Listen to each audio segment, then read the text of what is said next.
Too tired. We've been very lazy this morning ourselves. I was even thinking about getting up about 4 and going down to Watertown and doing that. 10 minutes ago, Kenny was dead. Oh, well, Yeah. you guys got an excuse, you're on vacation. I'm supposed to be working. We had to wake him up to get him to come to breakfast. Well, that's But good he's though. getting- It he's feels getting good, older. doesn't it? But Watertown's not going anywhere. You can go at another time.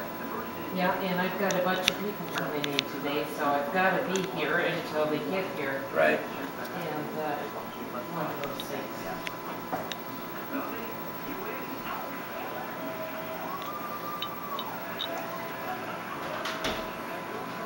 We've got to decide, we talked to Tommy about, next year, but before we leave, we ought to come out.